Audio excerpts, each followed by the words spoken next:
No More Mr. Nice Guy by Robert A. Glover.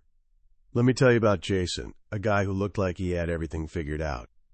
Picture this. Successful chiropractor in his mid-30s, married, brand new baby, living what everyone assumed was the dream. Ask anyone who knew him, and they'd tell you the same thing. Jason was genuinely one of the nicest people you could ever meet. The kind of guy who'd give you the shirt off his back, who avoided drama like the plague, and who seemed to live for making everyone around him smile. But here's where it gets interesting. Behind that picture-perfect facade, Jason's life was quietly falling apart. He and his wife hadn't been intimate in months, with no end in sight. Every morning, he'd get up early with the baby, prep breakfast, clean the entire kitchen until it sparkled, and every single time, his wife would somehow zero in on the one tiny thing he'd missed, the outfit she didn't want on the baby. That one spot on the counter he hadn't wiped down yet. The frustration was eating him alive. After everything he poured into making her happy, making everyone happy, why couldn't he get even a fraction of that love and appreciation back? He'd practically beg, sounding like a lost kid asking, "All I want is to be loved and appreciated. Is that really too much to ask?" Here's the thing. Jason's story isn't some rare, isolated case. Therapist Dr. Robert Glover spent years watching this same pattern repeat itself, not just in his practice but in his own mirror. He saw countless men caught in the same trap, genuinely good, caring guys who were secretly drowning in frustration and resentment. They were all following this invisible rulebook, convinced it would lead them to happiness, when in reality, it was the source of all their misery. In his game-changing book, No More Mr. Nice Guy, Dr. Glover puts a name to this condition, the nice guy syndrome. This book has become something of an underground phenomenon, a lifeline for millions of men who feel imprisoned by their own need to please everyone around them. And before you get the wrong idea, this isn't some manifesto about becoming a jerk or a selfish tyrant. Not even close. It's about becoming a complete, authentic person. Today we're going to pull back the curtain on the nice guy myth. I promise you, by the time we're done here, you'll understand why constantly chasing approval is like running on a treadmill to nowhere. You'll discover how this pattern gets wired into people, why it backfires spectacularly, and most importantly, you'll learn the actual path to reclaiming your personal power, building genuine confidence, and finally creating the life you want in love, relationships, and everything else. This isn't just about tweaking a few behaviors. It's about rebuilding the entire foundation of how you see yourself. So what exactly is this nice guy syndrome we're talking about? Imagine someone hands you a treasure map. The directions are crystal clear. Be good, be giving, avoid conflict at all costs, and always put everyone else first. Follow this path, and you'll find happiness, love, and a life free of problems. So you follow it religiously. You give when you'd rather keep. You say yes when you're screaming no inside. And you swallow your real feelings to keep everyone comfortable. But here's the kicker. You never find that treasure. Instead, you just end up more lost, more frustrated, and way more resentful than when you started. That's the nice guy's trap in a nutshell. Dr. Glover explains that the nice guy operates on one fundamentally broken belief. If I'm good, giving, and caring, then happiness, love, and fulfillment will naturally flow back to me. It's a beautiful idea. It's also completely wrong. And when this strategy inevitably crashes and burns, what does the nice guy do? He doesn't question the map. Instead, he doubles down, working even harder, doing more of the same, essentially digging himself into an even deeper hole. This is why Dr. Glover says calling them nice guys is actually kind of misleading, because underneath that people-pleasing exterior, there's a whole storm brewing. These guys are often anything but nice when you look closer. They're dishonest, hiding their mistakes and burying their real feelings. They're secretive, living by the unspoken rule: if at first you don't succeed, hide all evidence. They're manipulative, using sneaky tactics and what Dr. Glover calls covert contracts to get their needs met instead of just asking directly. They're passive-aggressive, letting resentment leak out through being chronically late, conveniently forgetting things, or building emotional walls. And buried deep down, there's this repressed rage that can explode at the most random moments. Their partners often describe them as having a split personality. One minute, he's the most thoughtful person alive, cooking dinner and handling the kids. The next, he's having a complete meltdown because he feels taken for granted. Everyone else thinks he's an absolute catch, but his partner sees the sulking, the emotional distance, and that pressure cooker of unspoken frustration ready to blow. The goal, Dr. Glover emphasizes, isn't to swing to the opposite extreme and become a jerk. The opposite of one kind of crazy is just another kind of crazy. The real goal is to become what he calls an integrated male. An integrated man isn't chasing perfection or trying to win some popularity contest.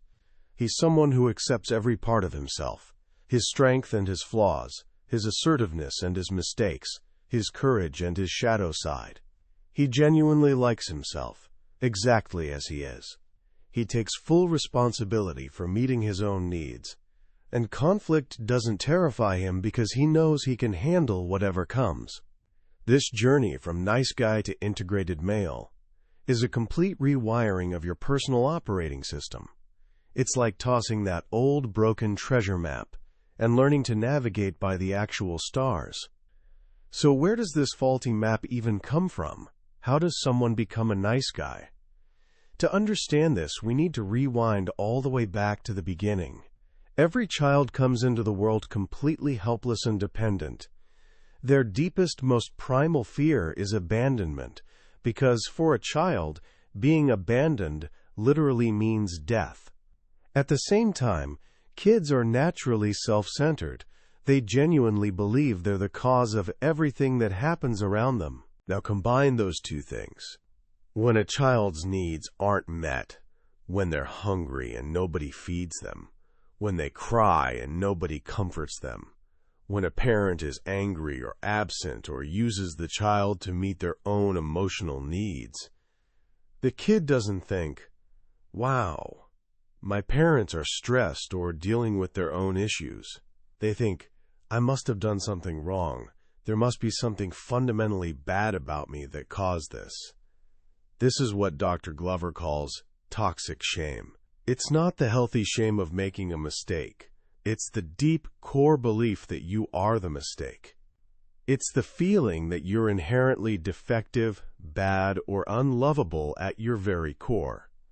To survive this pain and fear, the child creates coping mechanisms. He writes himself a new script, draws a new map. For the boy who'll become a nice guy, that script reads, "If being my real self is dangerous and bad, then I need to hide who I really am. I'll hide my needs, hide my flaws, and become whatever I think others want me to be. I'll become good. Then I'll be safe. Then I'll be loved." Dr. Glover illustrates this through stories of men like Alan, Jason, and Jose. Alan's father was a violent alcoholic.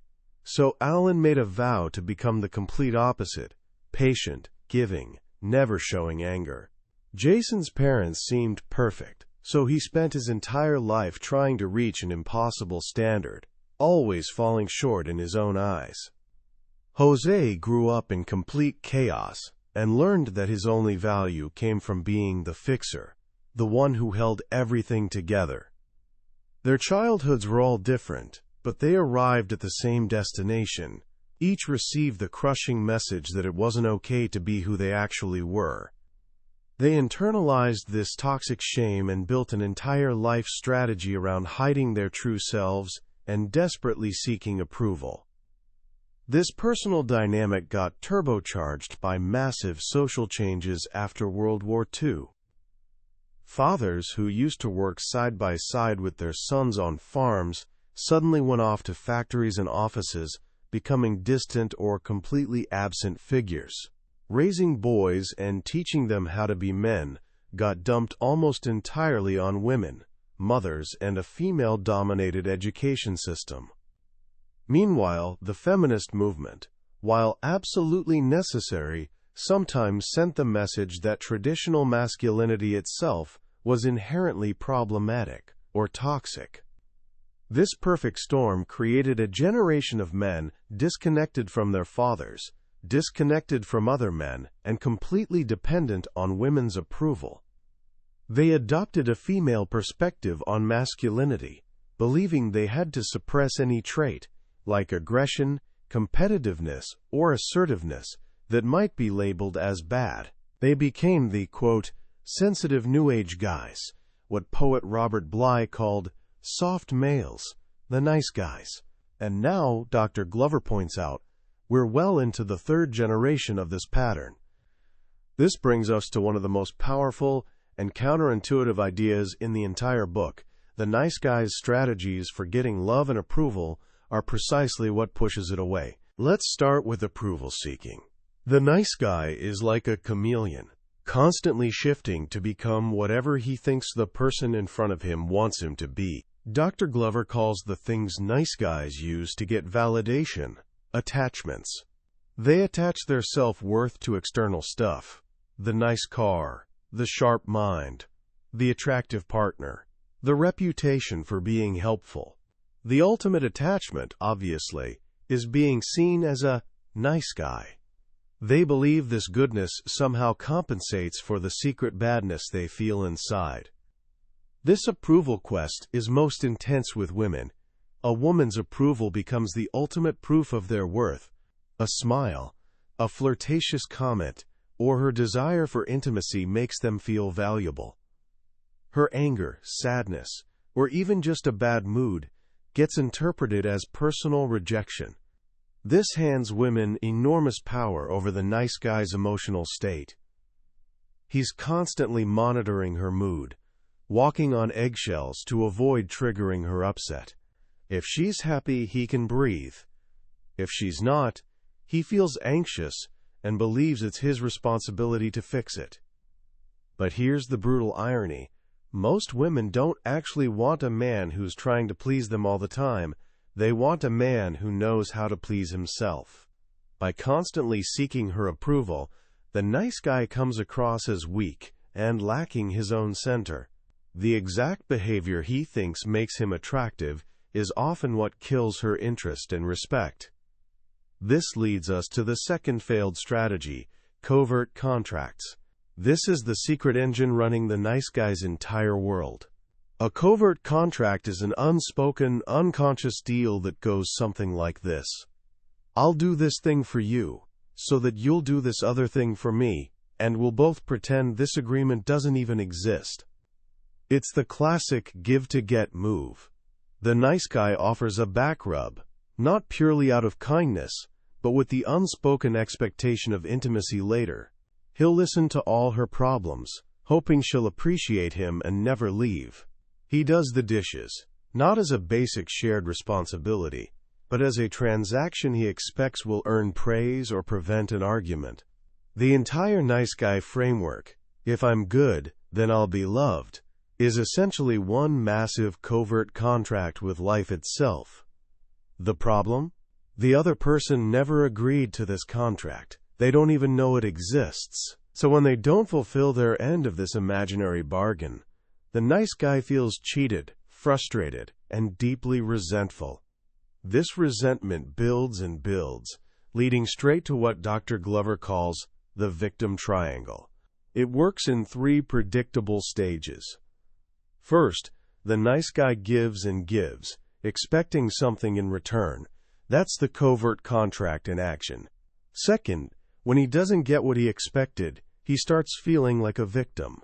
He's keeping a mental scorecard, and in his version of reality, he's always giving way more than he receives. Third, Eventually, the frustration and resentment overflow, and it comes out in what one wife brilliantly named a victim puke. This might be a rage explosion, a tantrum, passive-aggressive behavior like conveniently forgetting important commitments, or secret rebellion like having an affair. Once the puke is done, the nice guy feels guilty and ashamed, and what does he do? He circles right back to step one, trying even harder to be nice to compensate, and the whole destructive cycle starts over again. This is that Jekyll and Hyde dynamic that leaves his partner feeling confused and constantly on edge, while leaving the nice guy feeling trapped and powerless in his own life. So if this map is so fundamentally broken, what does the right one actually look like? How does someone break free and become that strong, centered, integrated male? The first and most terrifying step is learning to please the only person who truly matters, yourself. This isn't about becoming selfishly narcissistic. It's about shifting your validation source from the outside world to your own internal core. It means you stop asking, "What do they want from me?" and start asking, "What do I actually want?" This process starts with identifying your approval-seeking behaviors. Dr. Glover suggests a powerful exercise. Pick one of your attachments, one way you try to look good, like keeping your car spotlessly clean, and take a break from it. For 1 full month, don't wash it. You'll feel this uncomfortable squirming, this fear that everyone's judging you. But by month's end, you'll realize something profound. Nobody actually cared. Your worth was never tied to that shiny car in the first place. The next step is making your needs a genuine priority. From childhood, nice guys learned that having needs was bad. They tried to become low maintenance, to avoid being a burden. As adults, they feel selfish whenever they put themselves first. Dr. Glover tells them a hard but liberating truth. No one was put on this planet to meet your needs, and you weren't put here to meet anyone else's needs either, except for your dependent children. Taking full responsibility for your own needs is the antidote to the victim triangle. When you stop using covert contracts and start asking directly for what you want, the manipulation and resentment just dissolve. A simple act, like Lars in the book deciding to go to the gym every day for a week despite his wife's initial pushback, can be revolutionary. At first, he felt guilty as hell. But soon, he felt more energized, and surprisingly, his wife got inspired by his commitment and started taking better care of herself too. Putting yourself first doesn't push people away, it actually draws them toward you. Confidence is magnetic, neediness repels. This leads to the heart of the whole transformation, reclaiming your personal power. Dr. Glover defines personal power as a state of mind where you're genuinely confident you can handle whatever life throws at you. It's not the absence of fear, it's feeling the fear and taking action anyway. Reclaiming this power involves several key practices. First is surrender. This doesn't mean giving up or becoming passive. It means letting go of what you can't control. Life is inherently chaotic. Trying to make it smooth and problem-free is a futile battle against reality itself. Surrender means accepting this chaos and viewing every challenge not as a threat, but as a gift from the universe designed to help you grow. Instead of asking, "Why is this happening to me?" you start asking, "What can I learn from this?" Second is setting boundaries. Nice guys are notoriously terrible at this. They're afraid to say no because they don't want to disturb the peace. Dr. Glover uses a simple exercise with a shoestring on the floor to demonstrate how they let people walk all over them. Learning to set boundaries isn't about controlling others. It's about teaching them how you expect to be treated. It's about honoring yourself. When you set a firm boundary with your partner, she might test it initially, but ultimately, she'll feel safer and respect you more. She knows that a man who'll stand up to her is also a man who'll stand up for her. Third is facing your fears head on. Nice guys are governed by what Dr. Glover calls memory fear, that cellular-level memory of the helplessness and terror they felt as children. This fear paralyzes them as adults, keeping them stuck in soul-crushing jobs and unhealthy relationships. The only way through it is to face it directly, one small, brave step at a time, while repeating the mantra, "No matter what happens, I can handle it." A crucial part of this journey is reclaiming masculinity. Because of their upbringing, nice guys are often disconnected from other men and from their own masculine energy. They might see other guys as jerks and pride themselves on being different. This cuts them off from the immense power and support of male friendship. Dr. Glover argues that connecting with other men is absolutely essential. It helps break that dependency on female approval. When a man has a solid network of male friends, he's way less likely to fall apart if his wife or girlfriend is upset with him. It provides a space where there's no sexual agenda, allowing for a different kind of depth and honesty. It also helps break the unconscious emotional bond that many nice guys have with their mothers, freeing them up to be fully available to their romantic partners. Reclaiming masculinity also means getting physically strong. Taking care of your body, working out, eating well, builds a foundation of self-respect and confidence that radiates into every other area of your life. It means re-examining your relationship with your father, seeing him not as someone to define yourself against, but as a flawed human being, and accepting the masculine heritage you share. When a nice guy starts integrating these principles, his relationships inevitably transform. He stops creating dysfunctional systems where he needs to fix a broken partner to feel valuable. He starts seeing his partner not as the source of his problems, but as a gift, who helps him see his own childhood wounds more clearly. This allows real intimacy to blossom. Intimacy built on two complete people, not two halves desperately trying to complete each other. And then there's the topic of sex. For the nice guy, sex is where all his shame, fear, and dysfunctional patterns collide. He might complain about not getting enough, but in reality, his own behaviors are creating a dissatisfying sex life. His fear of female sexuality, his need to be a good lover, by focusing only on her pleasure, his hidden compulsions, and his general lack of life energy. The path to good sex, Dr. Glover explains, starts with coming out of the closet. You have to bring all your sexual shame and fear into the light by talking about it with safe people, like a therapist or a men's group.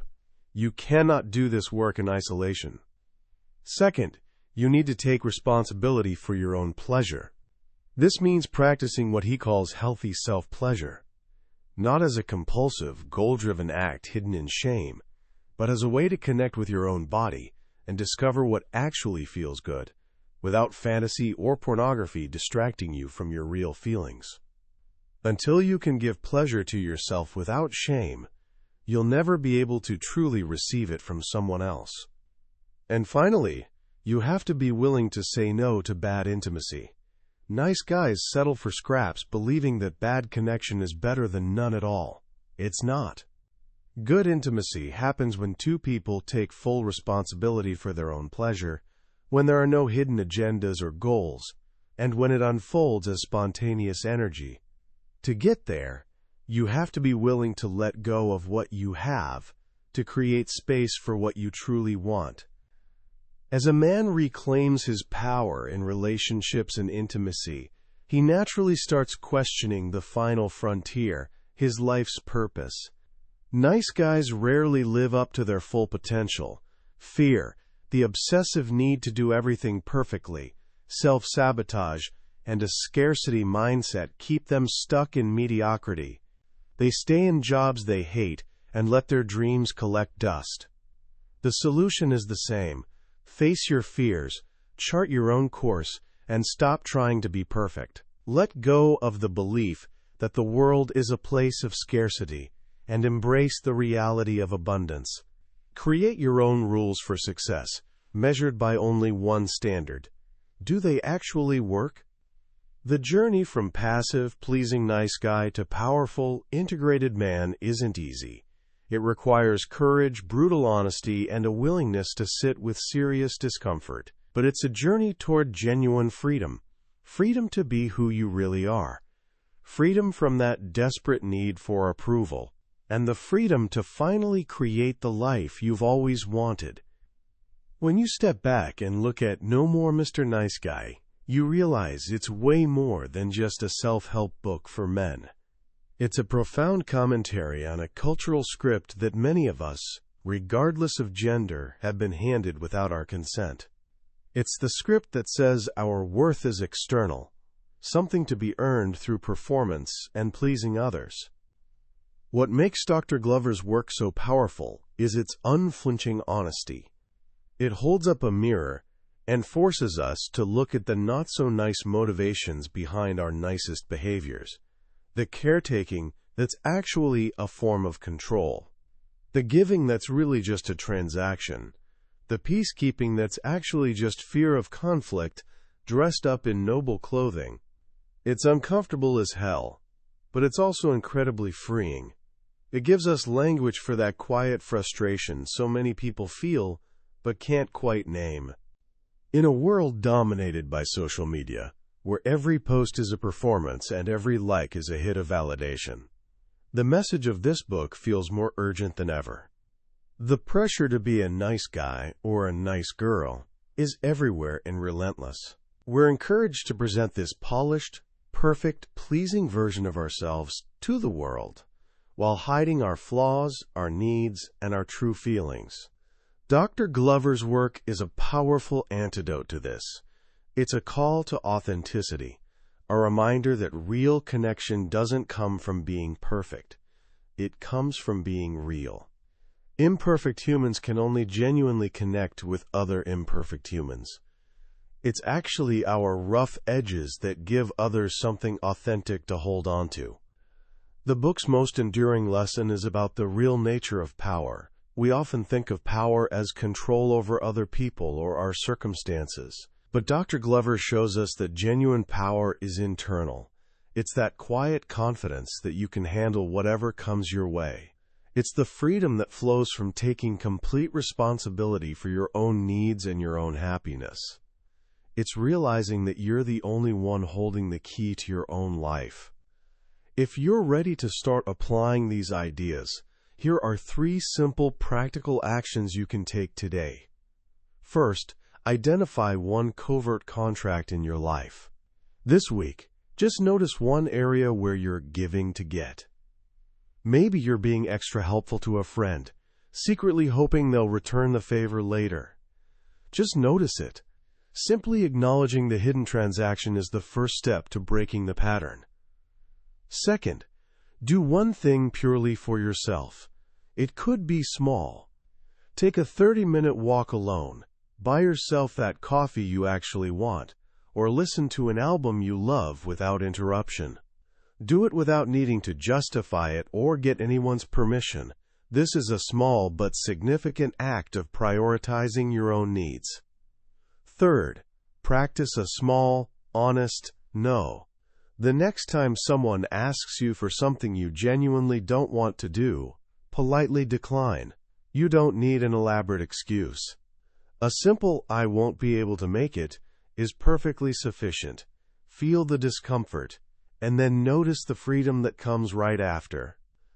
That was a summary of No More Mr. Nice Guy by Robert Glover. We've covered the core ideas today, but I'll be straight with you.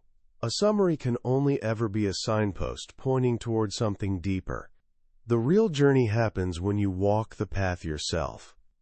The true magic is in those quiet moments, when a story from the book hits you in a way you didn't expect, and suddenly you see your own life reflected in its pages. This summary is here to help you decide if this is a path worth walking. If anything we've talked about has resonated with you, I genuinely encourage you to grab a copy. Reading it isn't just about learning. It's an experience that can fundamentally shift how you see yourself and your place in the world. Also, if you found this summary valuable, please consider liking and subscribing. We explore a new, potentially life-changing book from the billionaire's bookshelf in every episode, and I'd be honored to have you join us on this journey. Let's keep growing together,